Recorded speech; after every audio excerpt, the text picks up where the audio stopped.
There are calls for policy changes tonight as the city of Cincinnati faces a federal lawsuit over its tax abatement program. Basically, that suit says the tax breaks are discriminatory. And as Walter Smith Randolph reports now, calls for changing the city's system are growing louder.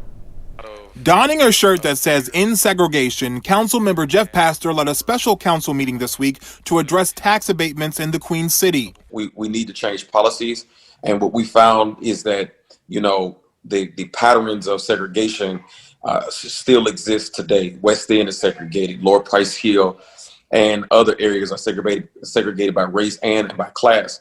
Pastor says tax abatements are only making the problem worse, and those who attended the special meeting agreed. They gave out the tax dollars so people can get rich, and black people keep suffering. Y'all played this game in here, man. Y'all council members, y'all signed off on this, that people get tax abatement deals. The fight over tax abatements has also reached federal court. Bob Newman filed a class action lawsuit alleging the abatement program is racially discriminatory.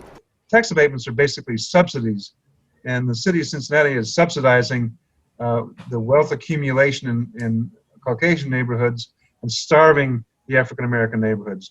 And we allege that this is a violation of the Fair Housing Act. Ioana Paraskevopoulos, a former City Hall staffer, has analyzed the last 10 years of tax abatements in the city. Her think tank found abatements are more likely to be awarded in white neighborhoods. There's a consensus that in Cincinnati, we're continuing to incentivize development in places where it might not need to be incentivized quite so much. And so the general recommendation is to make the policy more nuanced so that we're not unnecessarily incentivizing development that we don't need to. Pastor says city leaders are still working on a solution, but for now, they're all ears to make tax breaks more equitable. We have policies that we've drafted, but we want to make sure that we're crossing our T's and dotting our I's. At the end of the day, this is something that, quite frankly, has never been done in the city of Cincinnati. Walter Smith Randolph, Local 12 News. And Councilman Pastor says there will be another special meeting to take a deeper dive into this problem.